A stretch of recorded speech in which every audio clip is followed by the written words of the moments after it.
Hi guys, and welcome back to the Backstage Bikini podcast with your hosts Grace and Jade. And on today's episode, I know we say it all of the time, pinch me moments, but we have none other than Adam Bonilla. I hope I pronounced that right with my little bit of Spanish that I do have. But he is one of the leading prep coaches, if not the top bikini prep coach in the world. And his knowledge on the bikini criteria is just the best out there. So we had to get him on to speak all things bikini and especially kind of comparing the US to the UK. And he's also the owner of Team Elite Physique, and he also coaches the goat of bikini, or the cockroach as she likes to go by, and one of the UK owns Phoebe Hagen. So we are delighted to have you on, Adam. Thank you so much for your time. How are you keeping? I'm doing pretty good. Thanks for that intro. That was a great intro. After that intro, I want to meet myself. Like, that guy sounds pretty good. You made it way better than it is. We like to hype it. But no, I mean, where hype's due, Adam. I think having you on has been an incredible honor. So thank you for taking the time. But for anybody who's listening to this should really, I'd expect them to know exactly who you are. But for anybody who doesn't, do you want to break down exactly who you are, what you do, and how long you've been in this coaching space, bikini space? Just give us a background. It's quite a loaded question for a guy like me to answer those, because there's so much that goes into it. But in short, I started working in supplement stores when I was 16 years old. I'm 41. So I was doing my nutrition stuff even way back then when I was 16 and helping bodybuilders. That's how I got good at this stuff, was helping bodybuilders back then, working in nutrition stores, because there was no, I'll age myself here, but there was no, YouTube, there was no Google, there was none of that. So it was just the guy in the nutrition store who knew a little about nutrition, and I was helping bodybuilders create plans. And I was actually working with bodybuilders, and until bikini really became popular, like in 2012, I think, is when I really started doing bikini, and I just happened to be really good at it. And to me, it was just really easy because I was used to such technical things with bodybuilders. And bikini was like, getting a girl ready in bikini was like getting a guy in bodybuilding ready at like 12 weeks out. Like, it was like the same level of conditioning. So it was like, oh, this is easy. I can cruise through this. And other people were struggling with it. And I never intended on being a bikini coach. It just kind of happened. And what happened was, we had, in like 2012, there wasn't that much online presence.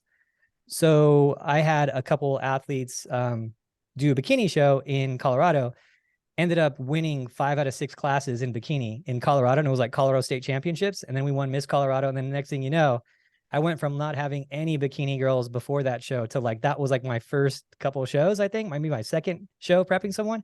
And then the next show was like 80% bikini, then 90% bikini. And now it's like 98% bikini. And pretty much next year, we're going to be like probably all bikini. So yeah, that's basically, in short, how it's all happened. Yeah, I've been working in nutrition store, started as a trainer at 18 years old at 24 Hour Fitness, managed their gyms. And now we own our own private prep center in Vegas. And yeah, we train people all over the world. We've been lucky enough to work with some of the best, some, Ashley, Phoebe, like you mentioned, some others too that are really good. And yeah, I'm really lucky, I guess. Yeah. So now I just kind of do this as my hobby. This is what I do for fun now. It's not really like work anymore. So yeah. Absolutely. And I suppose since 2012, a lot has changed since then. And you talk about it a lot on your podcast, Bikini on the Brain, which we are huge fans of. But I suppose going back to 2012, how much has changed? Obviously, there is so much, and I feel like you could talk forever about it. But oh, yeah. in short, what has changed so much since then, especially when it comes to what bikini actually is, just in case the listeners knowing, they're only new to the industry and they're not 100% sure, or even people listen who aren't into competing, what would you describe bikini as back then versus kind of what you're seeing now? Yeah. So if someone wants to go into deep detail on this, what I can do is give you, I'll send you a video that I did. If someone wants to, I did a 30-minute video on this at one point. I can give it to you as you can link it or something. Yeah. But I basically did an evolution of each year in the Olympia and how things changed. And so when you look at the first, Miss Olympia, the first, really all the way until when Ashley, or actually Courtney won it, you'll see there's not that big of a progression in muscle development. It actually looks like the year before Ashley won, there was a little bit of a progression. And then when Ashley won, they kind of were like, okay, it's getting too much, so let's tone it down a little bit. And then Ashley, progressed very slowly in 2013, 14, and 15 as the Olympia winner in terms of how much muscle she had. There wasn't a huge increase with Ashley winning 3 in a row with how much muscle that was there and how the conditioning was there. It was a little bit improved, and that's really what it, I think what it should have been. And then Courtney won, she was more petite. She wasn't overly muscular. There was no tie-ins there or anything like that. And then the next year was Angelica. If my years are right, Angelica was the next year. Looked pretty good. You started seeing a little bit of hint of a tie-in right there. And then the next year was a little bit more of a tie-in. And then when Janet won, so then Issa won, there wasn't much of a tie-in, but she had more. Issa was the first year where there was like lats, right? There was like lats and shoulders, and it was like a lot more about that upper body development. Before then, it was kind of like just tone, shoulders, no lats. Never mattered. A judge never said to me ever, "Oh, she needs more lats." Like no one's like lats. I'm like, why are you even working out back? Like, who cares? Like, it was like it's it was covered.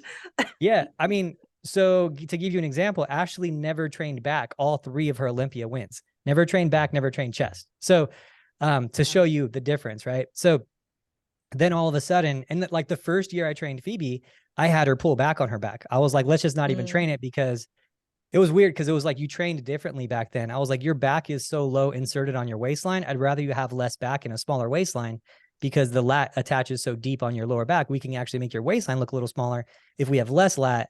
And since you're not getting any help from having big lats, then let's just get rid of it. Like, let's just reduce it, right? So the whole thought process was different, even since Phoebe, and that was like 5 years ago.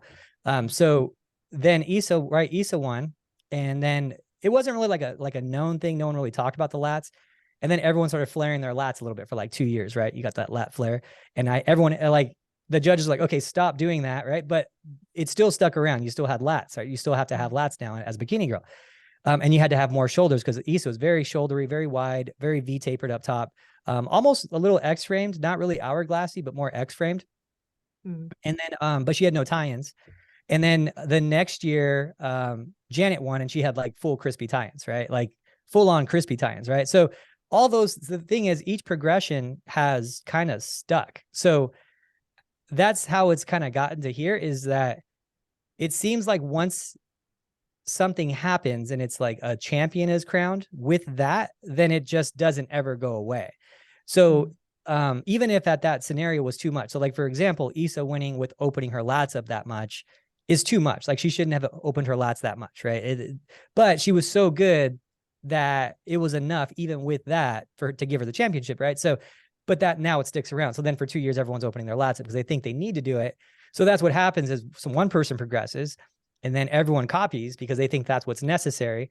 And then Janet has crispy tie-ins, and she won Miss Olympia. So now I need crispy tie-ins, even though maybe they said it was too much, but everyone copies. So now how are they going to judge, right? So it just slowly evolves and slowly evolves and slowly evolves. And now, it looks like what figure used to look like when bikini started. It actually looks leaner than figure used to look like. So if you look at, like, so Erin Stern's like the popular one to talk about, because she won Miss Olympia as a figure competitor, and now she does bikini. But if you look at her conditioning when she was figure, when she won Miss Olympia, the conditioning requirements now of a bikini athlete are tighter than when she won Miss Figure Olympia. So when she was the best in the world, now we're tighter than she was when she was the world champion. So I'm like, wait, you're doing bikini and now you need more tie-ins and now you need less body fat. Like, wait, you're doing bikini and that's a less muscular division. Wait, how does that work? Right. So, it's just evolved and it's evolved. And I will say, and I've kind of like put this out there to the judges and put it out to everyone. I will say, this is something that they're very aware of, and that they are not wanting it to progress any farther. And if anything, they want to make sure that it tones down a little bit. And I think, and I really like having Tyler and Sandy as, like, Tyler is the vice president, right? And Sandy's the, she's like the head women's judge, right? But really she's more than that. Sandy's almost like, I don't know what you would call her, but she's like, everyone's best. She's very aunt, influential. Right? Yeah. Very influential. Yeah. I love Sandy. And we always give each other shit, but she's fun. I have a fun relationship with her, but she's like she's like the mom of the industry, And so, but she's a lot of pull, and she's like, hey guys, like this is what we want in bikini. And she goes around and does these workshops and explains it, and she's trying to educate judges. So I have a lot of faith that I do think it went too far. And I do think that there's some judges that And I'll just say that I think there's some judges that have no business judging bikini. Like you should pass a test to judge bikini. And if you're a bodybuilder who always like leans on the side of more muscle and better conditioning, and you judge bikini every once in a while, like just get off the panel and stop judging bikini. You know, I do think that there are those people out there. But it's gotten better. And I do think that that Tyler and Sandy have a really, really good eye for what is necessary, but sometimes people around them judge differently too. So, but they are doing better at education, and they are doing really good at saying, hey, this is what we want bikini. We don't want to go any farther. So I have a lot of, earlier in the year, I was kind of like mad that they just keep doing it and keep picking bigger and bigger. And I'm like, guys, like it's so bad for business. Like it doesn't make any sense to make your entry level division a 10-year physique. Like that's not the point of bikini. Like it's so, these girls are, they're, you know, they have to use PEDs that look like that. They have to get crazy crispy. They have to, you know, train for 6 years before they can step on stage. Like, how is that a smart move business wise, you know? And so, that's where, I think like, and even them, they were like, oh, we don't want it to go as far as sometimes these are allowed, but when all the girls show up like that, who are we supposed to pick? And they're right, because a lot of times the girls do show up like that. But then the coaches, right, the guys like me, I'm like, well, I'm not going to win unless the girls look like that, because everyone's showing up like that. So it's like this whole vicious cycle. It's so tough. Like I said, it's the entry level, but it's like you're being pushed to do things that like bodybuilders would have to do, you know, 10 years, you know, and it's almost scary for anybody kind of getting into the industry. It just feels like you're never going to get there, I suppose. Which is mental. It's unobtainable almost. Yeah, I think this year will be very good for the Olympia. I think last year, in terms of the conditioning for Maureen, I think was good. I think that was a good level of conditioning, because she has that soft, pretty muscle. She doesn't have this crazy X frame. She doesn't have like crazy muscle. She has a hard, so the world champion, in my opinion, should be a hard to obtain physique. It shouldn't be easy to get the world champion physique. And if anyone thinks that, like, especially these girls that we have, and I'm always harp on them, they're like, oh, I'm just going to have balance in the off season and gain, you know, 40 pounds when I weigh 120 on stage, and gain 30% of my normal walking around weight. And then I'm going to have balance, and then I'm going to win Miss Olympia. And I'm like, yeah, good luck with that. Good luck with that, homie. Right? Like, good luck, bro. Well, you're like, name a world champion who takes 6 months off for balance, right? So it shouldn't be that easy, right? It shouldn't be that easy, but it should be. So it should be hard. It should be very hard to get on stage, right? It should be, or else it's not worth it, right? Otherwise, I'd go on stage right now because I'm kind of fit, you know? So I think that the how far it's gone in some scenarios, when you have some judges, that it needs to come down from them. I think that for the most part, like if you look at who Tyler and Sandy pick as the winners, they do a great job. The only time they don't, I see it going a little bit wrong is when there's no one else to pick, and that's just the best person there, right? But then everyone harps on that, and they're like, oh, well, that person was so muscular. I'm like, yeah, but who else was there? You have to pick them, right? So I do think that I have a lot of faith in Sandy and Tyler, a lot of trust in them. We've had great discussions this year about it, and I've had my like heart to hearts with them, like, hey, like you know, I'm a different kind of guy, because I think everyone else is more afraid to say the things that I say, because they're worried about the business, and I just don't care. You know, at this point, I can retire at any point. I can be like, all right, whatever, like kick me out. I can retire. I have no problem. I'll just rent my house. You know?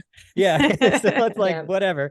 So, but I'm really for the girls in the industry now, and I want to do this, you know, forever. And I see those conversations that with the girls that are like that you're saying, you're like, it's almost unobtainable, and I can't do that. And I just want to do bikini because I like being fit, and I don't want to go and push it to these extremes. And I want to be, you know, so like I have those conversations. I have the conversation of pros who quit because they can't do it naturally anymore. I have the conversations of you know, the girls who want to stay natural and just don't have the genetics to do it naturally, who want to compete and get to the Olympia. And I have to be like, hey, like, you don't have the genetics to do this naturally. Like, I'm sorry. And it's, you know, and I have those conversations, and it sucks, you know, and it kills me to have those, because you're like stealing people's dreams, you know? And it's like, I'm sorry, but this is the reality of the sport, you know, like, it's just, you just don't have the genetics to do it, you know? So it is what it is. And so, but I do think that they've been toning it down, especially with their picks lately. I think the body fat has gotten much better. I think that they're getting rid of the crispy tie-in, which is great. They've gotten still a tie-in. I think a tie-in should still be there, because it should be hard. I think that the Angelica physique, where she won the second year, was like the perfect, hard to obtain, very good balance, a tie-in, but not a full etched tie-in. And it should be somewhere around their lines, somewhere around that level. And I think that's where mostly everyone else thinks too. The natural evolution of it, of course, is there, but not so where it's just basically petite female bodybuilders, right? So yeah. And I think at the end of the day, Adam, you're advocating for the athletes as well. Like you say, it's a difficult thing as a coach to communicate that kind of message, because the bikini division is advancing in the way that it has over such a short space of time. Realistically, it's 11 years. It's not that much time really looking at it. But what are the biggest challenges, I suppose, now in actually coaching the division now, or more so in managing the athletes' expectations going into different shows? Because we see quite a disparity in terms of the UK and European look versus the USA look. Like, what's the biggest sort of challenge, I suppose, you've faced as a coach in trying to keep up with that trend, but also try and manage your athletes in their competing journeys? Yeah, that's definitely a tough one, because it has changed so much, and what I've realized is that one thing, as far as like coaching goes, the cream always, rises to the top, so what I've found is that there's like a lot more coaches. So this is like the coaching side of it. So on the coaching side of it is, how do you stay on top? Well, it's harder and harder to produce a good champion now. So before, we had less coaches, but we had like more, I guess, more of a spread of coaches winning, right? You'd have, let's say there was 100 coaches, and all 100 coaches would have wins, and maybe a guy like me and Odo and James or something would have like 5 when everyone else had like 1, right? Now it's like just us, because it's like because there's like, it's so much harder now. So there's 1,000 coaches, but it's just the good guys are winning, right? It's the same guys are winning. So and you could see it, like you'll see a guy who does pretty good, he might turn some pros and he has no pro wins, because he doesn't get it, right? And it's like, it's just the amount of perfection it requires now is so much higher than it used to be. It used to be a lot easier. You could used to like be able to get pro wins even by like, you do this like this ramping a girl up type of thing, and you do like 5 shows, and you would like start off at like 90%, then 95%, then 100%, then 95%, then 90%, and somewhere in there you'd probably get a pro win. Now it's like, no, if you don't show up at 100%, even if you're Ashley Kaltwasser, like good luck winning that show, And you see it all, you see it, and everyone's like, oh, how did Ashley lose? I'm like, well, she did 10 shows, she's not 100% on every show. Her 96% wasn't enough that day. Like, that's what happens when you do 10 shows. Like, it's, so it's like, there's just no room for error anymore. So, the way that the hard part about it has been, before, when division was a little easier to prep people for, I would say it was easier to manage like even coaches, like having coaches under me and have them put out the same level of work. But now it's really hard. We actually have less coaches now, and we're probably going to have less next year. I'm actually going to I am going to next year, like switch things up a little bit and put like a cap on how many people we have, because I think I need to be more involved on every single prep now. Before it was a lot easier, but like, oh, I have a coach, they're great. They do a good job. They put out work, they put out pros, this and that. But now it's like, it's so much harder and it's so much more technical. I'm like, and I don't care about the money. So I'm like, I'm just going to have like a limit, have a waiting list, and say like, hey, I'm going to help with every single prep a little bit more. And that's where it's got. But before it was like, oh yeah, I'll teach this coach, I'll oversee it, but doesn't require that much, because she's going to make a champion anyway. Like, it's not that hard, right? It's so, but now it's like, it's art now. It's like a full on, I mean, it's a specialty. It's like anyone could be a mechanic, but very few people can be like a Lamborghini mechanic, right? And so that's really the difference. Like, you need very specialized skill set to work on a Lamborghini, right? Or some type of Tesla engine or something, right? So it's like, that's kind of where it's gotten, you only very few specialists now, a lot of coaches, very few specialists. And so we're even dropping our other divisions and just doing bikini. And it's just like, it's just so much more detailed than it used to be. So yeah, you definitely need that. I agree. Like, without bias, I do think that bikini is the hardest thing to nail for coaches, and my partner, he's recently started working with bikini athletes and bodybuilders, and he says the same. I think you're dead right in also saying that when it comes to judging, because I've been thinking that a lot myself, how I feel like there needs to be special judges for bikini, and that's what we're kind of seeing over here. Do you think that because that's what we're seeing over here, that almost coaches are kind of following through with then what they're seeing, you know, being judged, if that makes sense. And have you ever had experience? I know Kimber was over here and Ashley as well, but I suppose even any amateur athletes over this way that have kind of competed in their regional or even a pro qualifier, and they've kind of experienced that, and you're left kind of totally confused with what you're seeing. Yeah. So here's the thing about bikini, and it's funny because I'll get like bodybuilding coaches that will ask me, they're like, how do you get so good at bikini? How do you get so good at it? Like, what is it that makes like a good bikini girl or whatever, right? And I'm like, well, stop right there. The first problem you have is you're trying to figure out bikini. Don't try to figure out bikini. Just don't, because you're not going to do it. And that's why I don't care. Like, I'll put all these videos out and all these coaches are like, oh, thanks so much, you're helping me be a coach. And like a smart businessman would be like, why would I help you beat my competition, right? But the thing is, I can give you the same girl as you can get. Like, we can have the same girl, both of us, and I'll put out a totally different physique than you will, because it's art. And you won't know what to do with that physique. You won't know what to do with that structure. All you know as a bodybuilder is get her muscular, get her lean, get her on stage, right? That's all you know. You don't know body fat, what looks best on this body type. You don't know what the tie-ins are too much. You don't know the fullness and the lagging areas, or how to pose in transition when someone has a wide waist. Like, you don't know all these little things that, and you don't even know why you're getting beat. So that's fine. Like, go ahead and learn as much as you want. I'll still smoke you. You have you don't even know what you don't know. I'm not telling you everything. No. So the thing is, the thing is, it's bikini is per girl. It's not per division, right? So you two, I could prep and it'll be a totally different physique in the end. And you're like, and you might be like, oh, I have too much body fat. And I'll be like, watch. And then you win. And you're like, oh, that's the softest I've ever been. And then Grace, you're going to be like, I'm shredded. This is way too lean. I'm uncomfortable. Like, I think I'm too stringy. And then you win. How do two people with two different body fat levels win? Well, it's what's best for your body type. It's best for your body fat distribution. It's best for how you look and how you present and how grainy you are when you're lean, and how you're, how tall you are, and how your torso to leg ratios and all these different things. And so bikini is art, it's not bodybuilding. And that's why bodybuilding coaches usually suck at bikini prep. Like honestly, they're like the worst ones, because they don't get it. They're like, just get more muscular, get leaner, get bigger glutes. And I'm like, okay, like, it's fine. And so like, I'm going to beat you every time. And then so it's because bodybuilding is very simple. It's the hardest division to do in the gym, but it's this easiest division to prep someone for in terms of what is a requirement. So more muscle, more balance, more conditioning. That's it. They're going to win every time. If you have the biggest, leanest, most muscular, more symmetrical guy, he'll win 100% of the time. Bikini, you have the biggest, leanest, most symmetrical bikini girl, she'll win 30% of the time, maybe, right? Maybe she's too big that day. Maybe she's too lean. Maybe she, so it's like, you have to take the person and kind of work your art with them. And you're going to have to take some risks in bikini that might go bad, and you have to be willing to take those risks too. And that's one of the other things that I'm really good at. I think some of the things that make me good at it is me taking risks, because I don't really care what people think anymore. I'm older.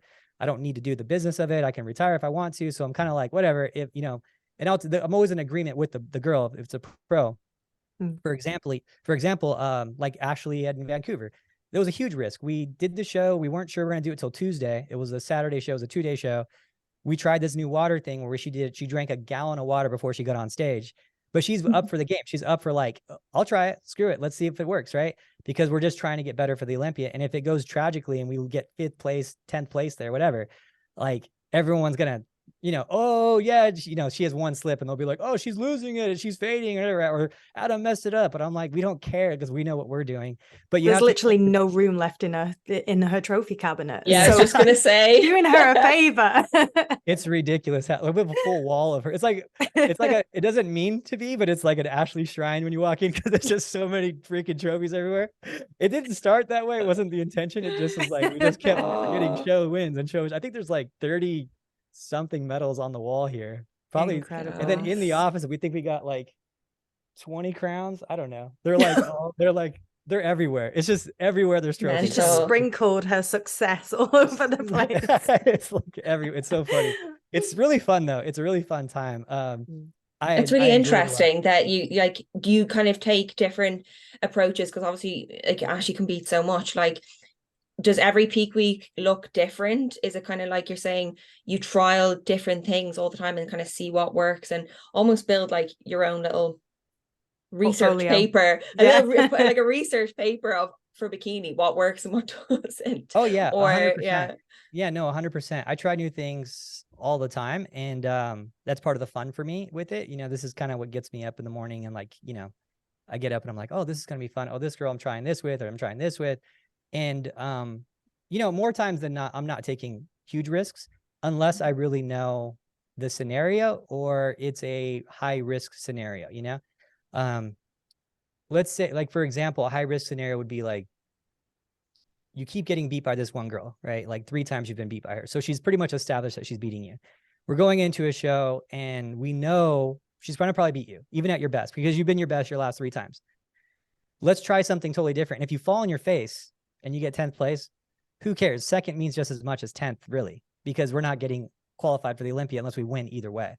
So are you, and I'll be like, are you okay with this huge risk, which could mean that you're going to, you know, and don't worry, at the end of it, I'm the one that's going to look bad, right? Like at the end of it, I'm the one that's going to look like a jerk, right? It's either I look like a jerk or a genius, right?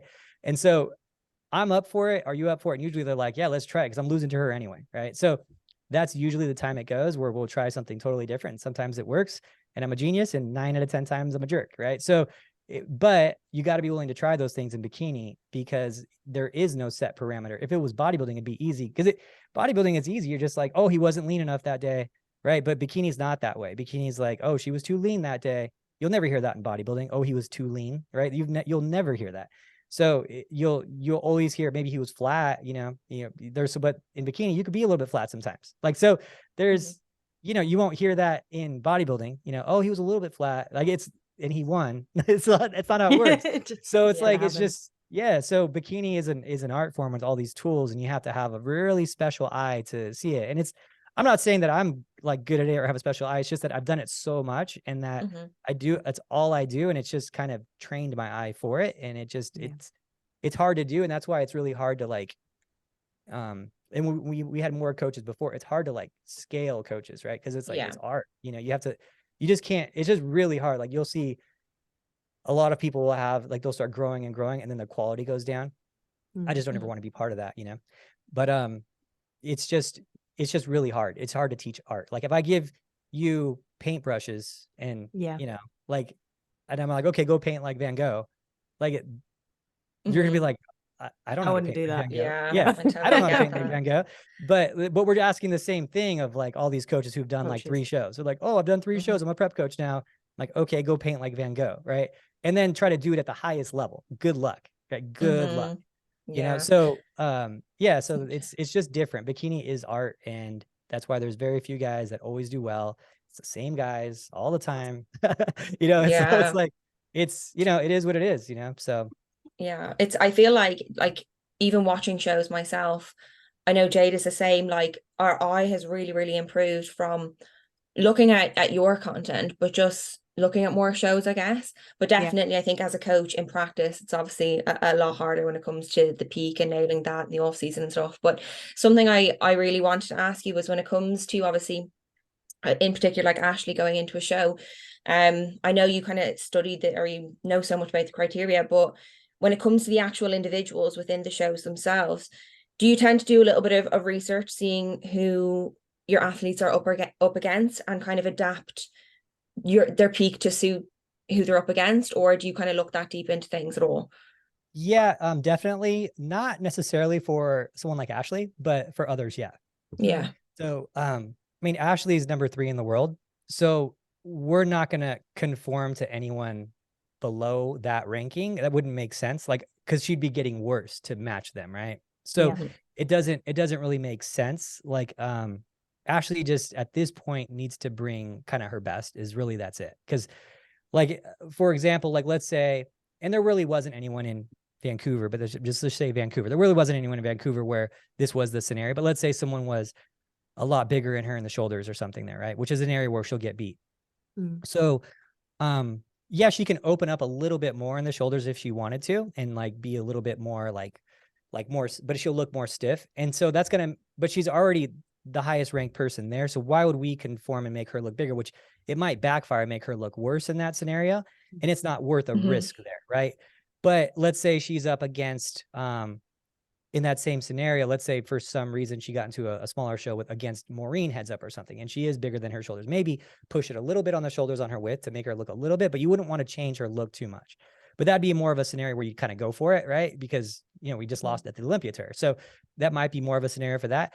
But in a scenario where it's like a lesser known person who's not a top, 15 athlete or something, definitely, we'll look at, okay, who's the likely one to win? What does she bring? And what are you lacking? Okay, you're going to need to pose really big here. Or let's say you're going against someone who's more petite. You're going against a Carolyn or a, gosh, I had the girl in my head right now, or like a Lauren Dannenmiller, who's a little bit smaller, does really good, but not as muscular. Like she's going to beat you on stage in the presentation. So you have to be bigger than her and actually make her look small. Like, so there's different peaks for that. Right. So, if I have a really muscular girl and I need her and she's going against all these smaller, more petite girls, I won't fill her out all the way. I'll have her pose a little smaller to be right there, but still the biggest, but not too far, not too big. So yeah, there's scenarios like that. And that's more of like a stage IQ thing. And that's more on the girl, but I'll prep them for that scenario. Like, all right, this girl gets next to you. This is what you need to do. If this girl gets next to you, that's what you need to do. The problem is a lot of times it's not so obvious in bikini. And that's the other hard part with bikini is like bodybuilding. We already know who the first call out is going to be like 99% of the time. It's not a surprise. In bikini, it like with the big names, but you don't know it with the other names. Like you're like, okay, so like this weekend coming up, you have Ashlyn, India, Lauren, Jordan, right, competing. That should be the first call out. But would we be really surprised if India didn't make that first call out? I wouldn't. Right. Would I be really surprised if Lauren didn't get in that first call out? I'd be surprised if Ashlyn didn't get in that first call out. Right. Steve's a judge. He leans a little bit more on the muscle side. He's pretty good, though he stays pretty much close in line with Tyler and Sandy. So, you err on the side of that. But so like you just don't, how do you prepare someone for the maybe situation? Right. And so you kind of most of the time don't, but in the bigger show scenarios where where it's a little more obvious, then yeah, you kind of can look at that a little closer. Yeah. Yeah. And from a judge's standpoint, Adam, like you've spoken about it, then obviously you've got exposure to the likes of Sandy and Tyler and people that are very well established in this criteria. They know exactly what they're looking for. They're fairly consistent at the top, but from an amateur level, especially from a judging criteria, do you ever come into contact with feedback that you would chuck in the bin, for want of a better phrase? Okay, so this is going to sound very arrogant of me, and I really don't care if it does. But just say it all. That's what we love about you, Adam. You just say it. Go ahead. For the most part, when someone like one of my athletes is like, "Oh, I talked to the judge," I'm like, "Just stop right there." Like I don't want to hear it.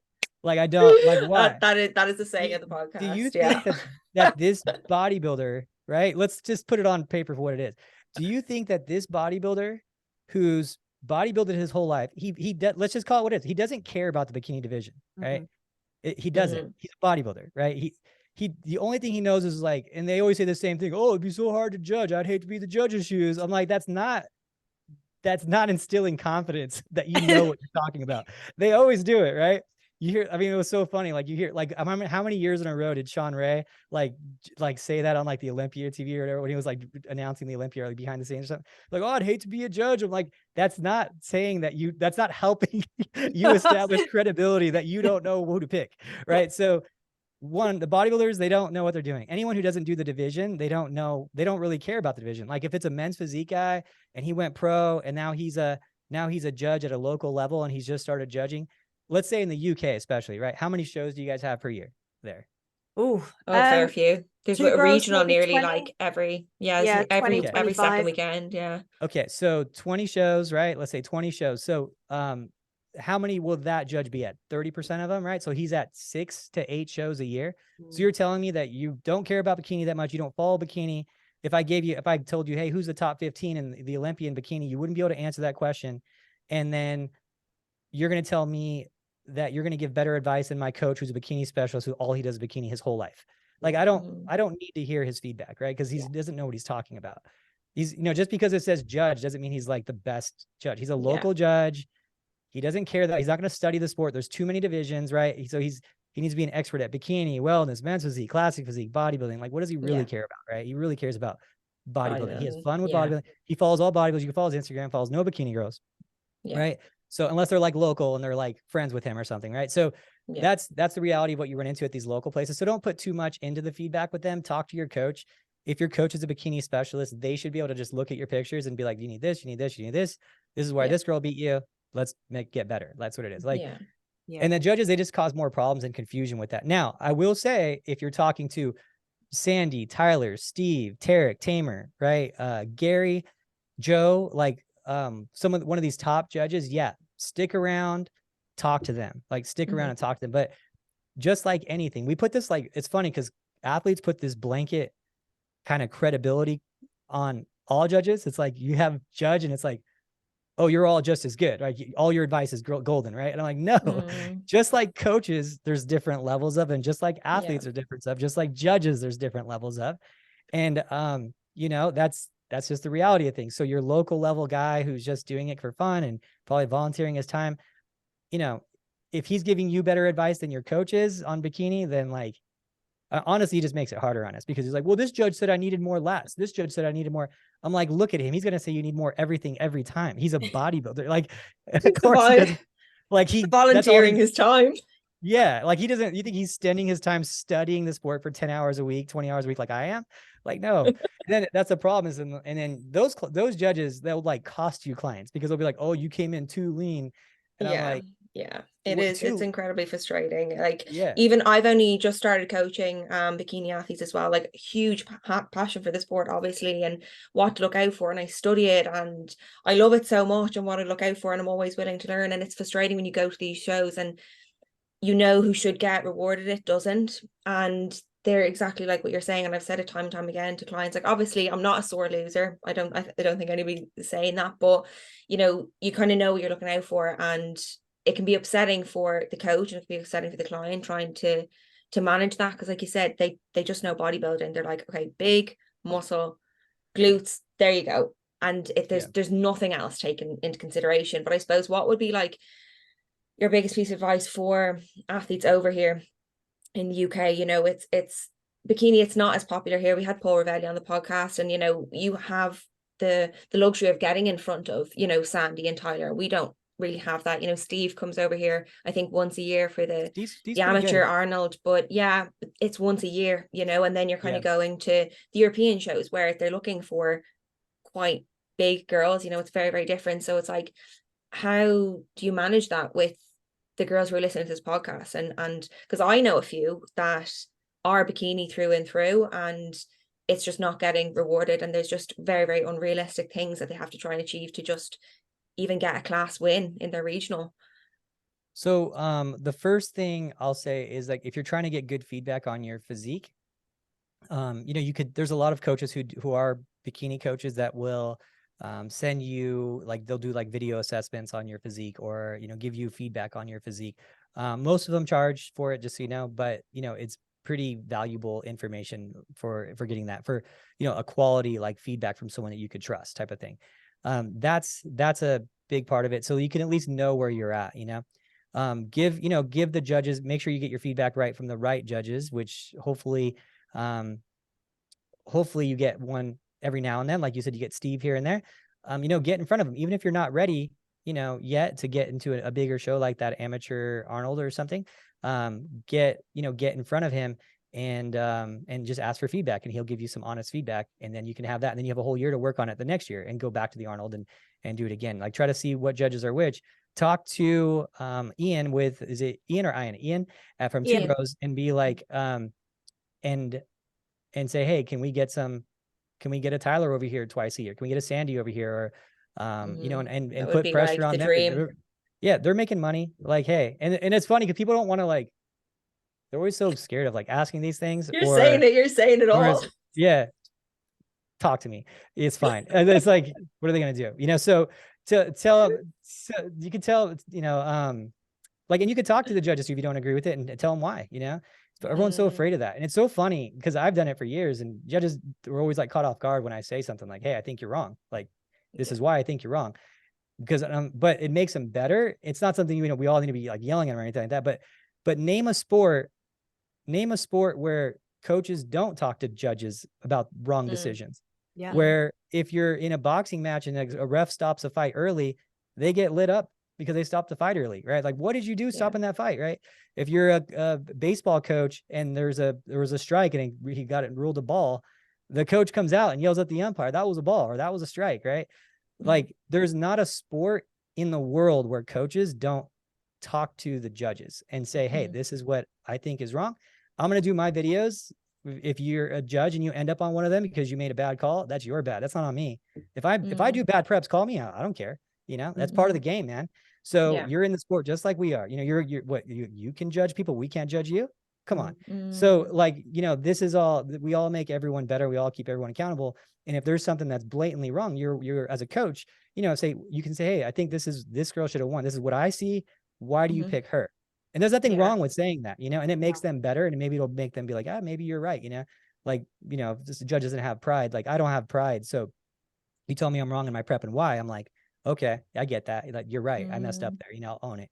So, and I think that that's what makes everyone better. And we all should be open to doing that. You know, it's a weird concept of not like only judges can give feedback and like you can't say anything at all ever. It's the only sport that would be possible. But yeah, if you think something's definitely wrong, make your video.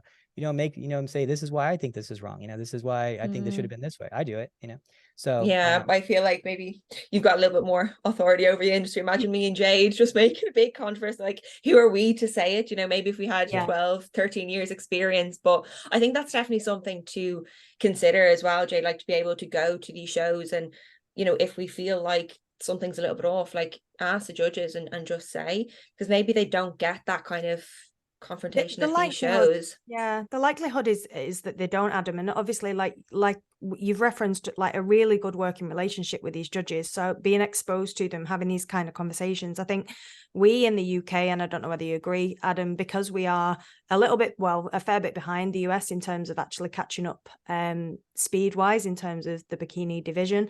I think that anonymity in terms of we can't go anywhere near, and as long as it's coming from a good place, I think, as long as it's not coming from a sour place, as long as it's an educational place, it's a very different message. And perhaps more people should take your stance, Adam, because at the end of the day it benefits everybody, and what we're here for and what you're here for is the athletes. So if it's benefiting the athletes, then and it's ultimately like the pro card that is the end goal, you know. And I don't generally see a kind of pro card that goes wrong, but it's these kind of smaller shows, and ultimately that's where the confidence is built, isn't it? You know, when people do their first show and they do those regionals, but then you tell them about this, sorry, my dog is going mental, this unrealistic, you know, expectation of a regional, and it's like, where does that go from there? You know, you've already killed their kind of confidence and their belief in themselves. So it's a difficult one. I'm going to run to my dog to make sure all is okay there. No, I think definitely you should be able to have constructive conversations with the judges. There's nothing wrong with saying, hey, I think that this is why it's wrong. If you look at who they're picking in America or who they're picking here, they don't have this much time. They don't have this much shoulder, this much vascularity, this much graininess. Like, this is the reasons why, and it'll help them better. So for me, it's always been,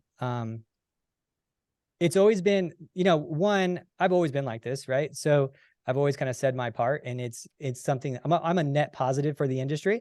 And so I think that's what they're always like, his heart's in the right place. You can't control what that guy's going to say, but he's a advocate for the bikini athlete. He's like, he wants bikini to stay bikini.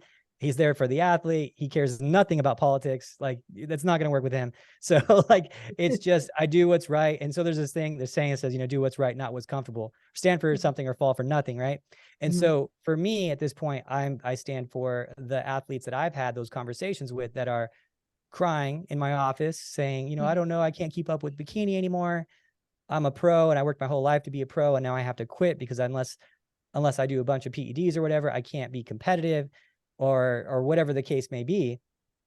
And I fight for that conversation to stop, right? I fight for that to stop.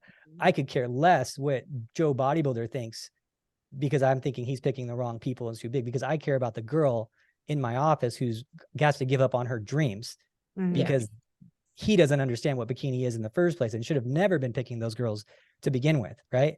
So that's why I'm like a little ornery about it, is because I fight for that. And so, it needs to stay consistent. It needs to be, I do think that Tyler and Sandy are the best judges for bikini. I think they do really well with it. Etila too. Etila is very good. I will say that, but it's hard because she's always picking with Tyler because obviously they're together. And so, but she's always there too. She picks great. She's actually had probably the best upbringing in this because she was next to Tyler judging all the time and had all the big shows next to Sandy. So like spot on with her too, if you can ever get her as a judge. But yeah, so, and she was a competitor too. So she understands it a lot more than has an eye for it a lot more than everyone else.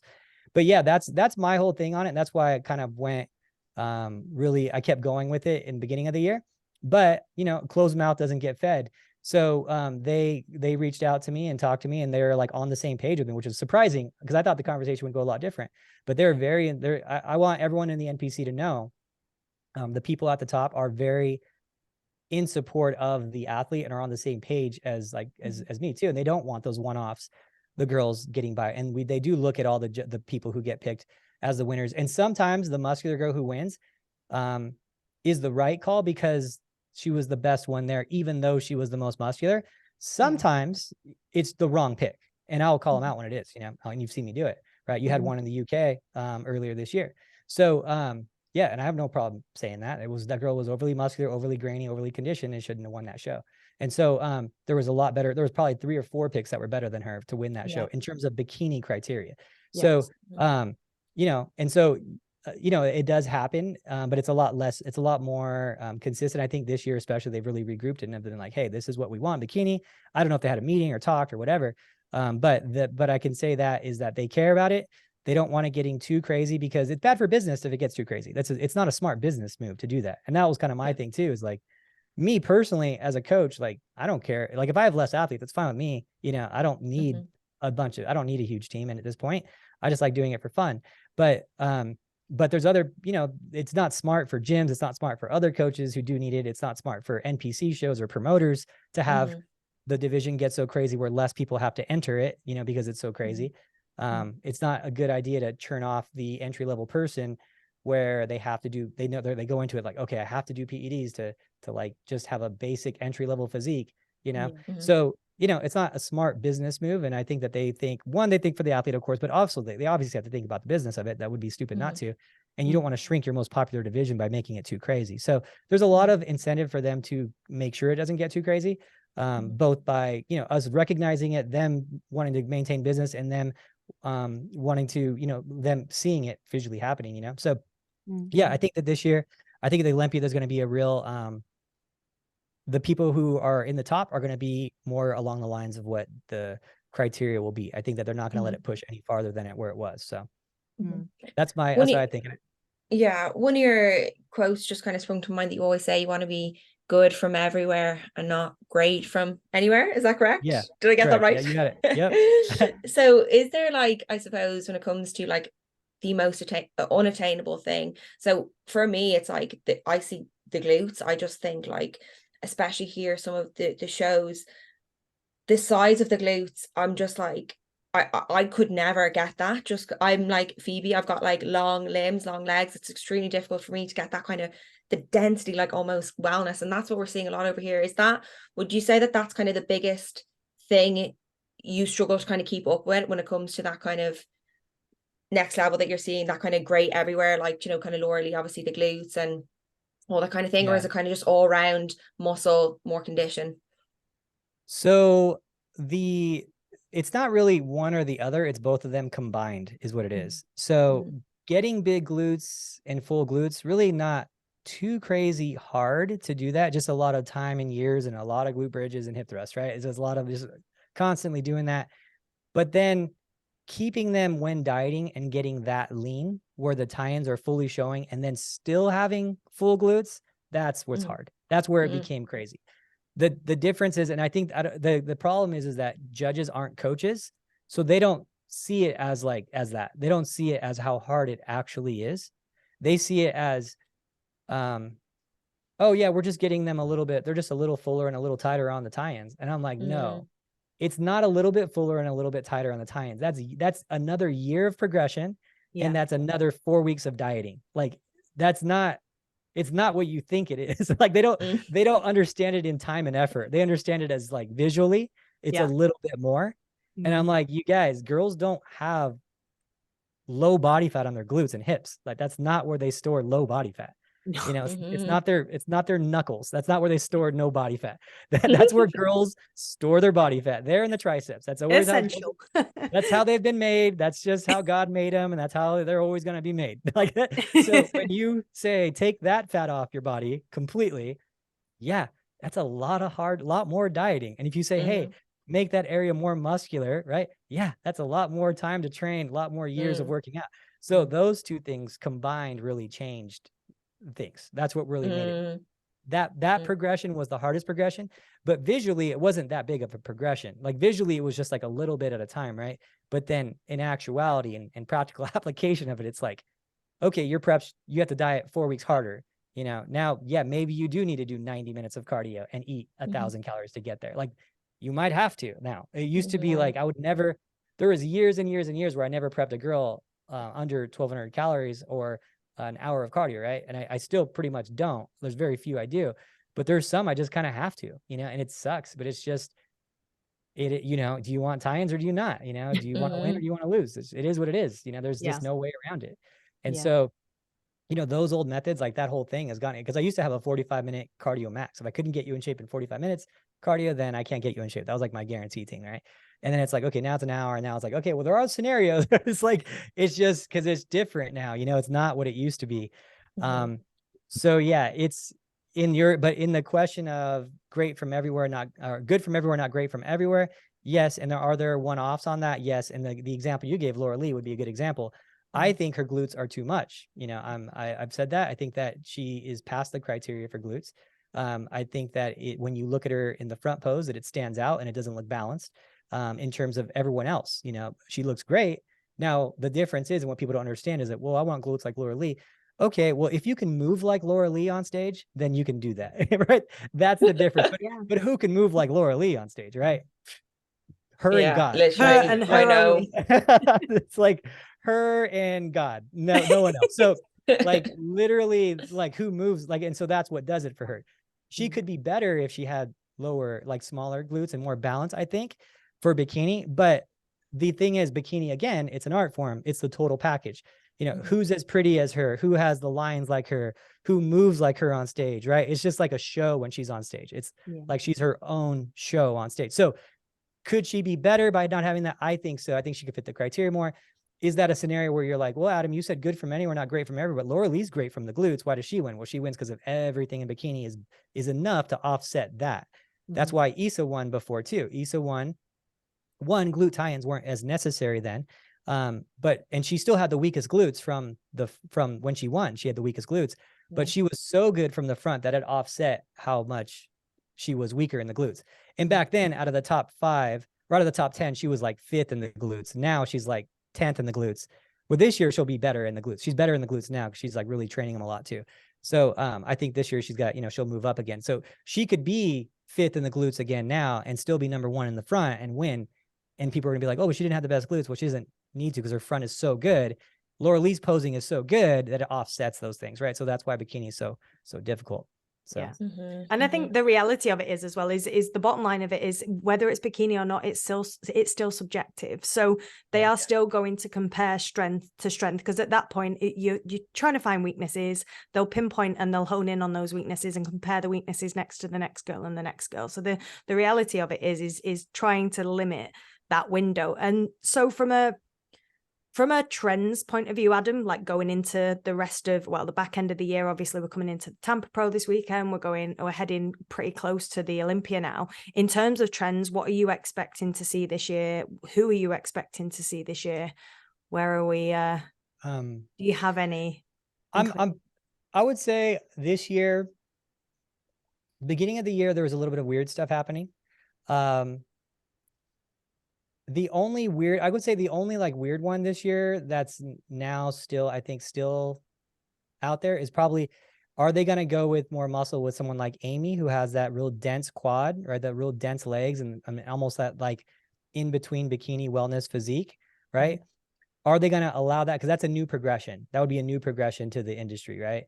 So that would be a further progression, or is that, the density of that, right? That would be the only one where I'm like, okay, that's a new progression. But everyone else, for the most part, has been very similar to last year, besides those one-offs, like one show you had in the UK. There's other like one-off scenarios where there was no one that was really that great there, and that's why that girl won, type of thing. But for the most part, I think they've gotten pretty good control of it the last bit. Going into the last part of the year, who I think so. First off, if you're a fan of bikini, or you want to like get into bikini or like look at it, this is probably the most exciting year we've had in terms of the end of the show. Because the cutoff is October 9th for the Olympia qualifications. And so we don't have a lot of time here to get you qualified for the Olympia. You got like 9 weeks.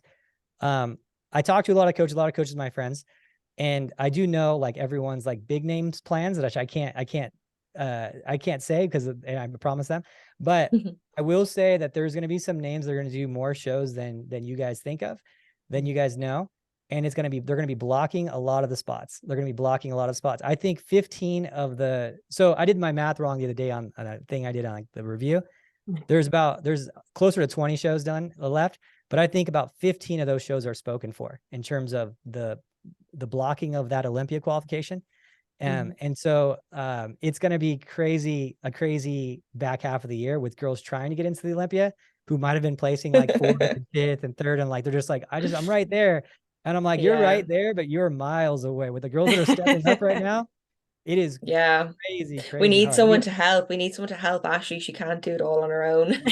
So, hats off to Amy for doing a bunch this year. And but I see Issa's going up. Yeah, Issa's I know coming back. I'm gonna tell very James soon to make her do more shows. I think they have like 2 planned. Like, just do like all of them, dude. I know. Well, with those improvements that she has, like with the improvements, she'd want to be stepping on stage a little bit more and showing it off and trying different things with the new physique that she has, because the improvements have just been immense. Yeah, it's pretty impressive with her glutes. And so it's just with her, it's always been a matter of balancing out her lower body to upper body.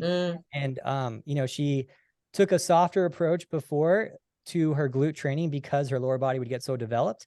And so now she just went ham on glutes, and now you can see the difference, right? Because she's actually really training them. And that just shows you, the thought process for each girl is going to be different. Now, you can't knock her last coach's method because she won an Olympia, it worked. It worked. It was the best in the world at one point, right? But it needed to evolve at a certain point. But so it's going to be an interesting one because her legs do get more developed. And so it's just a matter of her balancing out now. But I think that she's going to be just fine. I think she's going to do great. She's in good hands, and he's James is like my little brother. Like we talk. We actually talked this morning. We talk every day. Like I don't even, he's like one of my better like friends now. And we just talk every day. We go to dinners all the time when he's in town. It's funny. So we're always helping each other too. And we're like, hey, like, what do you think of this? What do you think of this? Like, and I was like, we'll have these weird ones. I'm like, what do you think this girl lost for? And we'll like give each other, like, it's a good, it's really great at getting each other better too. But yeah, the method in which that she's going about is, I think, pretty much perfect right now with how things are going for her. So, so hopefully she'll block a few spots. Daraja will come back, it'd be great if she could block a few spots. Ashlyn's coming back. She'll be blocking a few spots. We'll see what happens with Lauren. I talked to Lauren the other day. She said she's about 8 pounds heavier. So, that was a week ago. So, it's not peak week. So maybe she'll be 6 pounds heavier, 5 pounds heavier on stage. If she's maintaining the body, that's a lot of muscle. And that's what we've always waited for her on stage. And she's kind of like a Laura Lee too. She's so good on stage that she could be the less muscular person and still win shows and be top 10 in the Olympia. She's the only girl we've ever seen who was under muscled and top 10 ranked. And we're like, okay, everyone on the Olympia stage who's in the top 10 is like 95% of their maximum capabilities. Like you can't improve Ashley 20% more muscle. That'd be crazy. She'd be a full-on figure competitor, right? You can't improve. Where are you going to improve Laura Lee's muscle at? She's like 99% of the way there, right? If anything, you bring her down. Right. Where's Maureen going to get big? Right. So no one, you can get bigger. Right. But Lauren, top 10, you could still get 10, 15% bigger. Right. That's crazy. So much potential left in the hole there. Right. Issa, you could get her glutes better, but nothing else. Right. You can, so it's just not like with her, we don't know how good she's going to be. Everyone's funny because I'm friends with her. I like her a lot, actually. I like her a lot. But everyone's like, I don't know what, you give her too many props or whatever. She's not have the muscle. And I'm like, you guys, she doesn't need the muscle. No.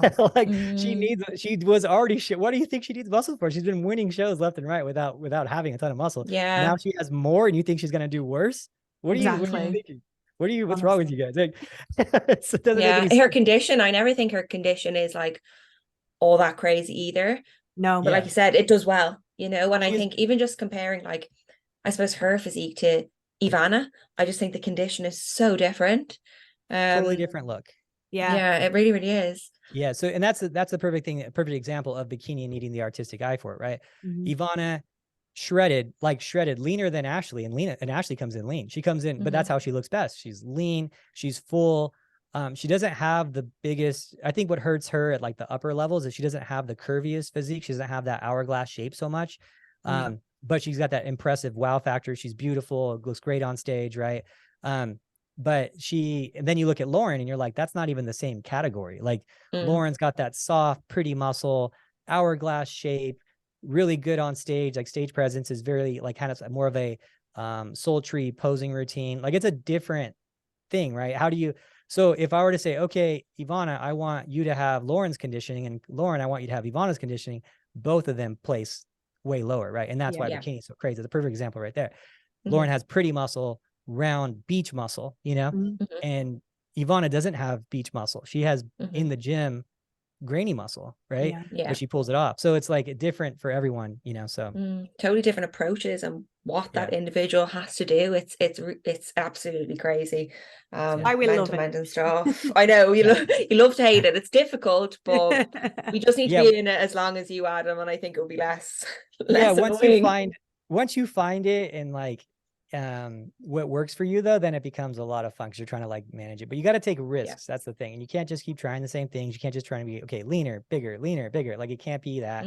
Like you gotta kind of narrow in on what your best look is, and look at your structure or where your structure is. And then the other thing is, you know, if you've been doing it a long time, you also have to face that reality too of Bikini and ask yourself like if you're even made for it, right? So there's that part of it too, you know. And then there's the PED side of it too. And the reality is, and a lot of people don't want to hear this, but okay, so first off, every sport uses PEDs. Like I don't know, some girls are like, oh well, because of WADA, they test them. And I'm like, there's like John Jones was like hiding under a ring for like 10 hours avoiding WADA once, right? It's like they every sport does. So like the whole holier than thou by not doing anything because you know no one cares, right? No one cares. So like no one cares unless you're winning. Yeah, exactly. No one cares if you're natural or not. But the thing is there are some girls, and there's a large percentage of girls that can't go farther without some help. It's just the reality of this sport. It's the reality of all sports, you know. So it's just something that people like need to face, or pick a division where it is a tested organization, you know. That's an option too. But it's a tough thing. If you've done it, you know, 5 years, you're not progressing. You're like, okay, what's my problem? Is it really that? Or is it my structural potential isn't there? And you have to have a real talk with someone who's going to be honest with you. And I'm always honest with people because I understand what they put into it and it sucks. And I don't want them to waste their time chasing a dream that's not for them. Like if it's some girl with narrow clavicles and a wide waist, she's like, I'll do anything. And I'm like, I'm sorry. Like, you know, you could be the best you can be, but in spite of some type of new surgery that I'm unaware of, like there's just nothing you can do. Like you're not going to totally get that. It's just And so and then there's those other girls out there that have the structural potential and who've been doing it for like 5 years, 7 years, and they're like, I'm going to do it. I'm going to be the next Miss Olympia, but I'm going to do it naturally, and I'm just going to work harder than them. And I'm like, no. Like maybe there are some girls, there's people on the Olympia stage that are natural. That's a thing. That is a thing. There are people there that do it. But yeah, they have 10 years working out. They worked out their whole life. They have that they can't do anything because if they did, they'd get too muscular for the division. They walk around lean. They stay lean. That's a key thing. They have to stay. Most of them, actually, all the natural girls I know, they stay lean in the off season because they don't have to they can keep their muscle when they stay lean. They're not dieting off a bunch of muscle. So there's that. But the girls who are like, that's another thing you have to look at is like, okay, are you at that stage now where you've reached your natural potential and your natural potential isn't enough? You have to ask that too, because that's a real question for people. And the reality is for most people, that's not the case. For most people, their natural potential isn't enough for today's standard in bikini. So, and even for prior standard in bikini, like even prior. So it's a tough one. It's a tough one. Yeah, because even with assistance, like you still might just never even get there. So it's a tough conversation, but one that needs to be had nonetheless. But it's With your it's just, if the girl is very serious, you need to, like, they need to have that conversation. They need to be open to it and understand the reality of things. You don't want them wasting their time either, you know, and spending money and time and effort and peaking for 4 shows a year. And you know what goes into prep, like it sucks sometimes. And so, yeah, you know, if you're just meant to be something else in fitness, then, you know, it is what it is. Like, not everyone could be the best at something, or else no one would be the best at anything, right? So exactly. you know, I wanted to be a professional bodybuilder when I was younger, and I chased that dream till, you know, I was like really like mid-20s. And then men's physique came around, and I was like, oh, I could probably do that. And then they got crazy big again. And I was like, man, I'm not even as big as my biggest, even when I was juiced up, was never as big as like the men's physique guys now. And I'm like, dude, what so like, it is what it is. I got a wide waist, small shoulders, small arms. So you know, I'm in that position as well. I'm like realizing all of these things, or maybe I'm just better off not. You know, but the reality of it, isn't it? Like, the reality of it is that whether we observe it or not, whether we agree with it or not, the division has developed, it has evolved. So to a degree, you have to match it, and it's risk versus reward at this point. If you're listening to this and you're new to the sport, or you're getting in, it's risk versus reward. You know the standard as it is now. Yes, it may change slightly, but the natural evolution has happened. So you either match it, or you, like you said, pick golf or something. Or like you say, the cream always rises to the top. I think it that just really defines it, doesn't it? Yeah, absolutely. But Adam, thank you so much for your time. It's been such an epic conversation. We could talk all night, but it's actually quite late over here. So that's right, huh? It's like 9. But thank you so much. Where can people find you? I'm sure they already know where you are, but you want to plug everything there? Yeah, so on Instagram, I'm not as active on Instagram anymore, but Team Elite Physique on Instagram. I mainly I'm doing like YouTube videos where I do like my breakdowns and video breakdowns and whatnot. So youtube.com/Team Elite Physique, and then teamelitephysique.com as well. And then pretty much at most shows on the West Coast, United States. Like, I'm there all the time. So. We're Jade and I, it's like our goal to get to the Olympia with the podcast and have our merch and everything. So maybe we'll see you over that side of the pond in the very near future. Yeah. Have you guys talked to them about that? Here. Have you guys talked to them about that? No. Not yet. Do we need to? Probably should. It's pretty soon. Yes. I still have it in my head because I'll email you their info. I can give you, I'll email you their info, and you can just kind of go from there and see what they sponsor us to come over. I don't know. It's pretty tough. It's Olympia. But just get our little microphone, and just like, that was our dream, is like interview all the different athletes for YouTube. But look. Yeah, we'll you never know. It might happen. Because we got you on the podcast. We've got Miss Bikini Olympia, so it's like the sky's the limit, really. Yeah, just keep it growing. That's how it starts. I started off with what's funny. We'll leave off on this, but I started off, when I told you about those girls that I trained in Colorado State, like 2012. That was it. That was like local only. And then I was dating this girl at the time. Her name was Kelly, and she was like, I got to check in with my coach. Right. And I was like, but she was at my house, and I was like, how? Like, I was like, what do you mean? She's like, yeah, just send him pictures. And I was like, what? Like, that's stupid. Like, doing this online is stupid. Right. And then she showed me, and I was like, I could do this 100 times better. Like, there's no measurements, there's no weight, there's no calorie, like there's no macros on the diet. There's none of these things. I was like, I could do this because I'm already kind of doing it. Just I'm doing it in person.